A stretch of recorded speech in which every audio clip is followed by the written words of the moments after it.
Tani do ndalemi në të tjera informacione me Sido Barkaj për të parë si ka qenë historia edhe dëshmia e personit I cili tentoi të grabiste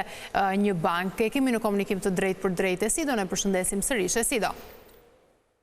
Po ju përshëndes sërish, në fakt krimet e rënda për policisë të Tiranës, bashkëpunimi me komitatin numër 2 kanë marrë në pyetje ditën e djeshme 55 vjeçarin Bardhyl Fusha, autor I grabitjes me armë të një banke të nivelit të dytë në afërsitë të zonës së Ish Parkut në kryeqytet. Megjithatë në dëshminë e tij fillestare, por më parë pranë grupit kretimor, ai ka qëndruar në të njëjtin investicion, duke thënë për shkak të borxheve të shumta, ka qenë I detyruar që të ndërmarrë veprimin ekstrem. Të paktën referuar dëshmitë e tij, ai ka thënë se ka rreth 70 milion lekë të vjetra borxhe të pashlyera kundrejt punëtorëve të tij. Bardhyl Fusha në fakt rezulton një sipërmarrjes në fushën e ndërtimit, por duket se edhe pse biznesi I tij më përpara ka qenë mjaft I suksesshëm në fushën e ndërtimit, po të fundit ai po përballej me vështirësi për shkak të problemeve të tij personale, çka ka bërë që I të shtytet në borxhe, të paktën gjithnjë referuar dëshmisë të tij përpara grupit hetimor. Ka qenë në fakt një telefonat e një qytetari I cili ka lajmëruar menjëherë policinë ditën e djeshme, ku ka lajmëruar për grabitjen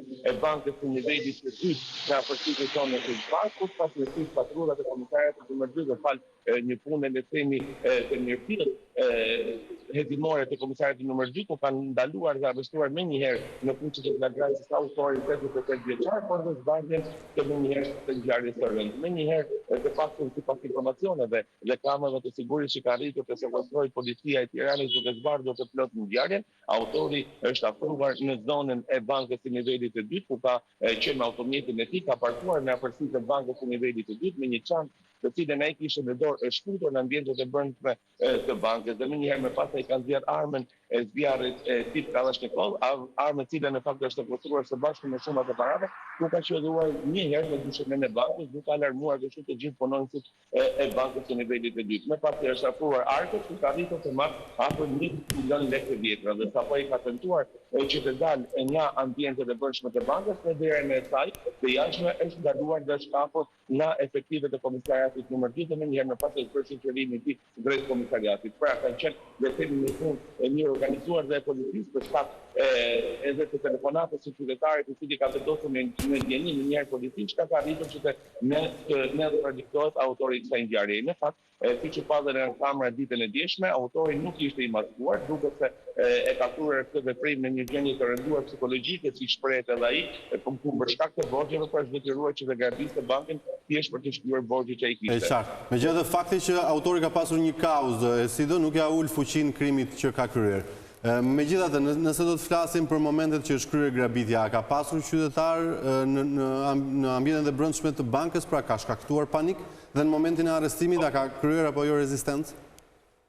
Në fakt në momentin që ai ka shfutur brenda bankës, kanë qenë edhe disa qytetarë të tjerë, pra klientë të bankës të nivelit të dytë, dhe jo vetëm punonjësit e bankës, të cilët padyshim janë alarmuar. Por menjëherë sapo ai ka dalë nga ambientet e jashtme të bankës, por në derën kryesore të saj është neutralizuar menjëherë nga efektivet e komisariatit numër 2 dhe nuk ka shfaqur rezistencë për shkak se është habitur në tremi ku ka gjetur policën brenda pak sekondave përpara tij. Në çantën të paktën të sekuestruar nga policia ku janë gjetur jo vetëm armët, por dhe shumat e parave, do të përballet me akuzat e ngritura tashmë nga policia për armbajtje pa leje, por dhe për grabitje përmes armëve të zjarrit. Sido, cilat janë, le të themi, ato rregullat të sistemit të sigurisë, sepse fakti që dikush në një bank I armatosur, kur do duhet kishte roje, besoj Banka e Shqipërisë ka edhe disa rregulla për bankat e nivelit të dytë sa I takon sistemit të sigurisë, apo jo? Çfarë ka munguar, le të themi, në këtë sistem të sigurisë dhe që e ka bërë që të hyjë në bankë dhe ndoshta mund kishte shkuar edhe më tej si ngjarje pavarësisht se ishte një qytetar ai I cili lajmëroi policinë? Në fakt nuk është se kanë munguar le të themi rojet private si në çdo bankë, edhe në bankën e ditës së djeshme kur apre grabitjes me armë zjarri, megjithatë duket se nuk kanë pasur detektor sa I takon sinjalizimit pra të një personi I cili futet brenda ambienteve të brendshme të një banke për të diktuar nëse është I armatosur apo jo. Kjo ka bërë le të themi dështimin sa I takon